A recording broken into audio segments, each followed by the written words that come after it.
Alright, welcome to episode 2 of Head Shaking Horror. I'm Will. I'm Chris. And we're sorry. so sorry. Not as sorry as we were last week. I don't know, the first movie we're going to review today, it's pretty crappy. Oh yeah, that's right. You got a double feature from us today. Mainly because we're lazy and didn't do it earlier in the month. Yeah, well. But anyway. Alright, the first movie we got. Well, first let's make sure they understand our rating system. The more head shakes the movie gets, The worse it is. so, there's going to be some debate about this one. But let's start with the beginning. Alright, the first movie we have for you guys this week is, as promised, Killjoy. That is an hour and 12 minutes of my life I will never get back again. Thank you, Will. It's not as bad as I was remembering it being, actually. I mean, don't get me wrong, it's bad. But it's not that bad. No, it's worse. I disagree. But anyways, let's start with the basic plot. A boy named Michael has a crush on a girl named Jada. Who's dating a gangsta named Lorenzo. Lorenzo is a possessive piece of shit. Very much so. So Lorenzo and his crew, who consists of T-Bone and Pretty Boy, That was Baby Boy. Oh yeah, I'm sorry, Baby Boy. But he was boy. a pretty boy. Whatever. He's about as gangsta as my 6-year-old, to be honest with you, but you know. That's beside the point. Anyways, they beat the hell out of Michael. After they interrupt his magic ritual. Well, no. Oh, that's right, they jump him first. They beat the hell out of Michael for talking to Jada. Michael gets pissed off and goes home and tries to invoke a demon into a doll that he calls Killjoy, which happens to be a clown doll. Baby Boy comes and says, "Hey Michael, I just want to talk. Come on down to the street and talk to me." Because, you know, nothing bad could possibly happen then. Yeah, Michael's a dumbass and goes downstairs. And he's kidnapped by Lorenzo and his crew, driven out to the middle of nowhere. Lorenzo pulls a gun and pulls the trigger. Empty chamber. Not loaded. Or so he thinks. Yeah, everyone's like, "Oh, it's not loaded, it's not loaded." Pulls the trigger again. Michael gets shot in the chest. Michael dies. Movie jumps in time a year. We have Jada walking to study with her new love interest, Jamal. Jamal winds up laying down one of the cheesiest pickup lines I've ever heard in my life. And they kiss. Then Jada confesses she's still hung up on Lorenzo because he took her virginity. Which I totally did not need to know about. But, whatever. Jamal says you need to get over him and start remembering Michael because he's the real victim here. Then we jump over to see what Lorenzo's up to these days, and him and T-Bone and Baby Boy. That's hard for you to remember, isn't it? Yeah, well, he's a douchebag, pretty forgettable actually. Anyways, they're all blazing it up and rapping. We use that term very loosely. Badly rapping. And then Lorenzo leaves because he's going to go get some pussy. Or so he says. Baby Boy, he wants to hit that too, apparently. Yeah. I think if events didn't pulled out the way they do, Baby Boy would have been getting his face beat in by Lorenzo. But that's my opinion. Yep. And then Lorenzo leaves the abandoned house they found to shoot in. The camera stays with T-Bone and Baby Boy. And then you hear it. The magical sounds of An ice cream truck. Because nothing is more gangsta than an ice cream truck, guys. You know? They decide that they have the munchies and they want some ice cream. They go downstairs out of the apartment and meet up with an undercover drug dealer who happens to drive an ice cream truck and is dressed like a clown. And as much as I'd like to say he's just stating a fact, no. The undercover drug dealer driving an ice cream truck while dressed like a clown actually states that to them. With the most annoying voice in the world. Anyways. I want to say it would be like if you'd given Michael Jackson meth while he was alive. That would be the voice. And they're spliced with some helium. Good point. The undercover drug dealer, ice cream truck driver dressed as a clown, gives T-Bone and Pretty Boy a sample and invites them to the back of his truck for the real goods. Turns out, the back of his truck, portal to an alternate dimension. Oh! Who would have thought? The clown proceeds to pick off Pretty Boy by running Baby Boy, by running him down with an ice cream truck inside the ice cream truck dimension. Now, for the record, as far as people getting run over by vehicles, I prefer the one in Ginger Dead Man to this one. Because there was more acting involved in that one, in the first one. Yep. But.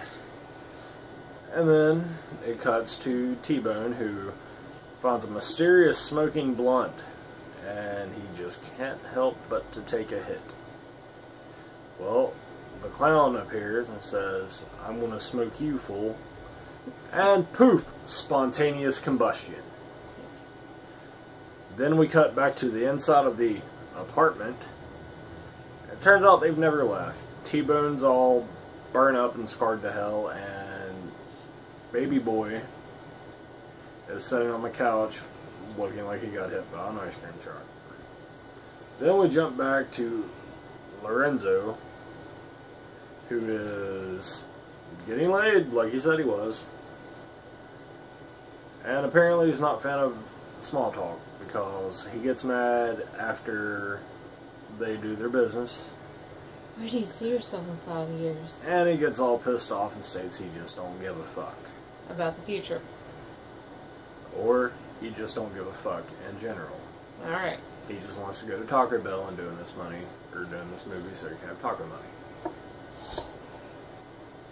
So, Lorenzo's girlfriend decides, or whatever they are, decides to take a shower, which is the longest freaking shower I've ever seen in my life. Okay, I kid you not. The movie is 1 hour and 12 minutes long. And 20 12? of those minutes. Well, I was going to be nice and say 12 of it, but 20 of those minutes, shower scenes. For no flipping reason. Now, here's one thing about the shower scene. Alright, who wears their robe in the shower and takes it off? I always took mine off before I got in the shower. Yeah. I thought that was a normal thing to do. But, apparently, either me or this chick is wrong about it. Yep. But Lorenzo comes out of the bedroom, sits down on the couch, turns on the TV, he hears something outside. Gets the gun up from underneath the throw pillow. The same gun he used to kill Michael, you know. I thought he would have disposed of, you know, the evidence. Murder weapon, yeah. Proceeds to go outside. I'm just going to say that apparently the law in that town is very lax. Yeah. Proceeds to go outside and looks down and says, "This motherfucker's got some big feet." Quote from the movie. Actual quote. Walks down the stairs, out of the building, into the back of the ice cream truck. Alternate dimension. Some really bad dialogues exchanged between the clown and Lorenzo. I can't remember what all was said. Baby Boy and T-Bone's ghost were there too. Yeah. Lorenzo proceeds to open fire on the clown. I counted taking 22 shots at the clown with a 6-shot revolver, and doesn't bother reloading. Yep. Not once. The clown laughs and spits all the bullets back at Lorenzo. I think I made a note, something about machine gun mouth. Machine gun mouth, right. And the worst CGI gunshots I've ever seen in my life. Yeah. Lorenzo's girlfriend is finally out of the shower. She comes out looking for Lorenzo. He's nowhere to be found. She sees blood. Looks like she's going to lick it. Follows the trail out to the back of the ice cream truck. Opens the door. There's Lorenzo's body. Clown pops out. She screams, runs away, stops, looks directly into the camera, screams, and runs again. Now let's tell everyone what she's wearing at this point. Her robe. And? A pair of hooker shoes. Yes, a robe and hooker shoes. Now, the shower thing, that's unforgivable. Her acting, it's debatable. Her outfit, though, I'm a fan. Anyone who can pull it off in a robe and hooker shoes and running away from an evil clown, you get my seal of approval. Cut back to Jada and Jamal. Jada's pager goes off. This is like 2000, I think. Yeah. She has a pager. It's, Who in 2000 had a pager? I don't know. Okay. It's Me her either. friend Monique paging her 911. She calls to find out what's wrong. Turns out Monique's hysterical over the phone. Although you couldn't tell it by her acting when they got to Monique's house. Crazy homeless guy comes in, tells Monique that gives the story about the clown and what they have to do to stop it. Now, it should be said that the crazy homeless guy makes an appearance at the beginning of the movie, doesn't he? Yeah, I don't care. He basically watches Michael get jumped by Lorenzo and the guys. Because helping, that would have just been stupid. I'm trying to get through this as quick as we can so we can get to the good movie. Oh, fine. They go into the truck dimension. Everybody was kung fu fighting. For some reason, there's a katana and a poleaxe. It's the truck dimension. Don't know why. Hey, you know those vegetables, they like to get stuck in the ice in the bottom of the truck. Jada stabs the clown. Turns out you can't kill the clown in its own dimension. So Guess what you have to go kill? they go to a different dimension and they kill the doll, who happens to turn into Michael, and Monique stabs him. Now, don't forget, the clown, Killjoy, also turned into Michael at the end. Yeah. Well, It's the little things, okay? all that happens, you think the movie's over. Nope. You have not one, not two, but three false endings before the credits. And they're all stupid, and I'm not going to get into them. Let's just say this movie, only thing stopping it from getting 5 head shakes is I find some of the acting tolerable. The actress who plays Jada is decent. The actor who plays Jamal, hit or miss. So I'm giving it 4 head shakes. 1, 2, 3, 4. Well, this is a part where we disagree. We agreed last time, now we disagree. Okay, 1, I don't like clowns, period. And 2, this guy wanted to be Tim Curry in it, and I'm just not having that. And I just could not get into this movie that much, so it gets 5. 1, 2, 3, 4, 5. Okay, is that all we need to say about Killjoy? Yeah, Killjoy's horrible. Watch it if you're a glutton for punishment. And there's just what? Like Future Dead Man. 2 more? No, we own 2 of the 3 sequels. Also, they made a 4th one, Killjoy Goes to Hell. I'm a completionist, so we're going to get it eventually if I can find it. I'm guessing Killjoy Goes to Hell means he's stuck in a room watching his own movies. That would be funny. Anyways, now for the real reason. You know what tomorrow is, Chris? What is it, Will? It's the 4th of July. You know what that means? Zombies of Mass Destruction? And America! Woo! Now, the proper name is ZMD, Zombies of Mass Destruction. Okay? Yep. Alright, so where shall we begin on this one? Well, I'm just going to go ahead and give my rating. Okay. This movie gets no head shakes. This is a fantastic movie. Everybody should see it. No head shakes? No head shakes. You mean we agree again? Yep. So, since we kind of have the reverse thing going on, 0 head shakes means that it's a great movie. And I concur, everyone should see this. Alright. I'm not going to get into the plot of this movie because it's just something that has to be seen to really appreciate. Me telling you about it's not going to do it justice. On the basic level, on the surface, it's basically any other zombie movie. I call it a zombie because it's a zombie Yeah. comedy in the vein of Shaun of the Dead. But you take all the best parts of Shaun of the Dead and Dead Alive or Brain Dead, whatever you want to call it, whether you're in America or New Zealand, throw it in a blender, set it in 2003 in the height of 9/11 paranoia, press puree and pour out the goodness. I mean, it's amazing. Yes.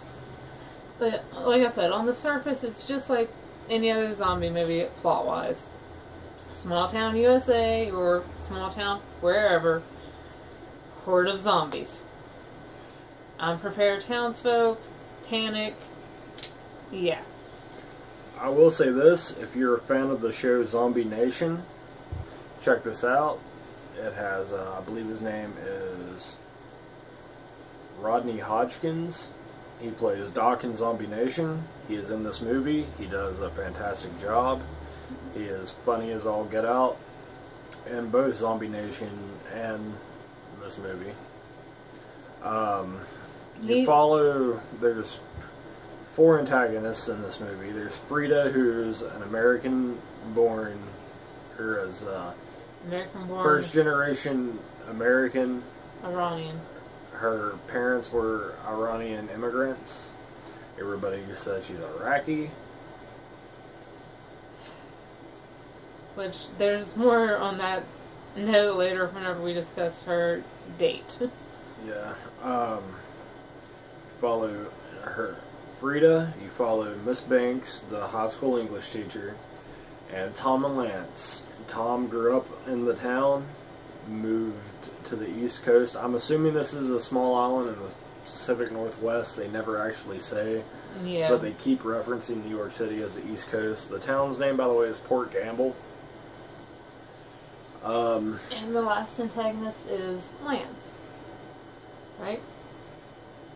You mentioned Tom, but not really Lance. Oh yeah, it's protagonist, not antagonist. Well, you said antagonist, so I'm just copying you. Whatever. The last protagonist, then, is Lance. This movie has a lot of heart. It has a lot going for it. Everybody should check it out. It's really good.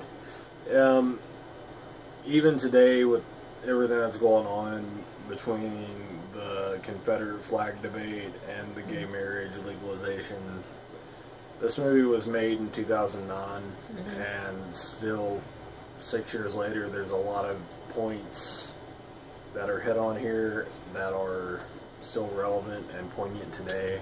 It's part of the After Dark's Pictures 8 films, the Horror Fest 8 films to die for. I believe this was cycle 4 I think of so. that.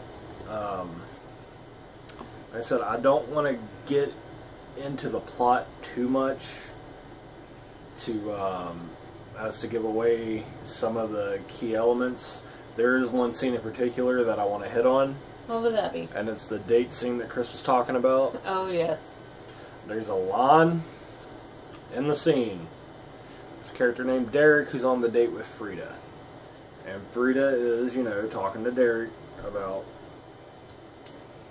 how she's feeling, basically trying to do...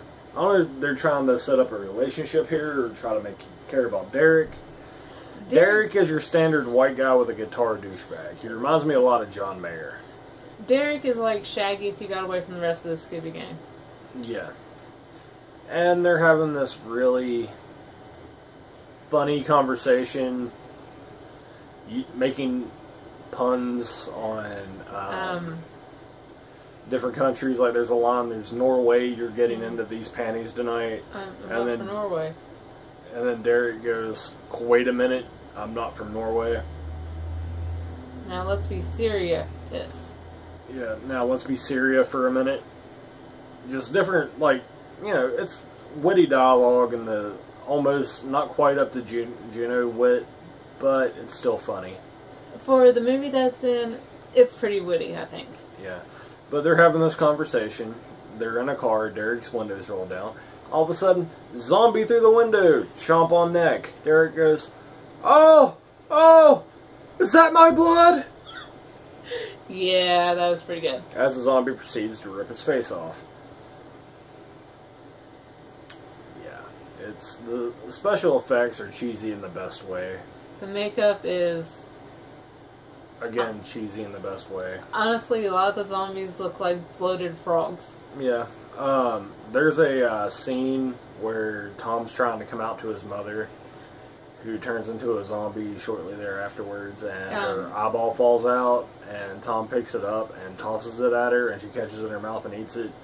It's right out of Dead Alive with the custard scene where the lead character's mom's ear falls off into her custard.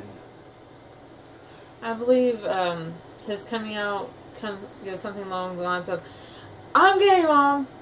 You hear dishes clattering, and then he's standing at the kitchen door. I'm gay. She's coming out in zombie form. I suck dicks, Mom! And then zombie mom goes in for the chomp and such. All the while, Lance is sitting at the table eating, going... Sometimes. He goes, I suck dick, Mom. Lance responds with sometimes. And then, while Tom's being accosted by his mother, Lance isn't really paying attention. He's like, Mrs. Hunt, if it's any consolation, he's the top, I receive. It's just a really good movie. I can't praise it enough. Apparently, most of the cast are in some other movies together, and the cast as a whole has a great chemistry. Yes. We're going to do some legwork and try to locate these movies. We don't know if they're horror movies or not. If they are, we'll probably do a special spotlight on them. If not, we will let you know one way or the other what they are and if you should check them out, even if they're not horror films. You know, because they're not horror films aren't the only thing we watch. So I imagine you don't either. Yeah. I'm also a fan of cheesy martial arts movies, but that's a different show altogether. I like my New Zealand films. Let's see. Zombies of Mass Destruction. Should we go into the church scene and the There's a whole conversion? Like, they go to the church and the reverend's convinced it's Judgment Day and everybody in the church is there because they are pure. Tom and Lance do their best to hide the fact that they're gay. Because that's just... Anyone who lives in a small town and is different from the norm, you know what it's like. Yeah. Well, one thing leads to another. It's found out that they're gay, and they have a conversion machine to convert them to straight. They get an IV of drugs that make you nauseous while watching homosexual images? Yes. Wow. It's, well, like I said, the movie came out 6 years ago, and the social commentary is still poignant and relevant, even more so than I think when it came out. Should we hit on anything that happened with Frida and Frida, Z Nation dude? Frida is pretty much, her whole character arc is her accepting who she is as being a Iranian, a descendant of Iranian descent, or a person of Iranian descent is what I'm trying to say. I'm sorry, I'm first day with my new tongue. I'm tripping all over my words. And her whole arc is her coming to realize that it's not a bad thing to be different and to embrace who you are. Actually, That's pretty much the whole theme of the movie, just with zombies. Yeah. Because zombies It's make everything almost better. a coming of age story. It really is.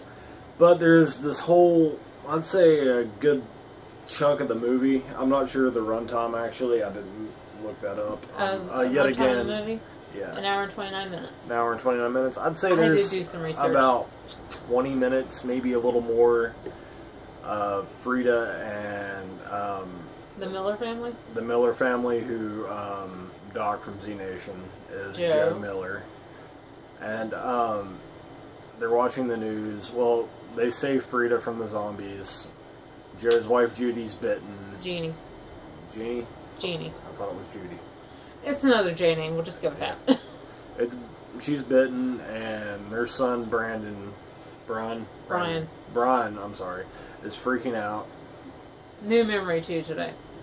Yeah, and sitting there talking about how they need to top the mom and all this, and Why? Doc goes, It's just a bite.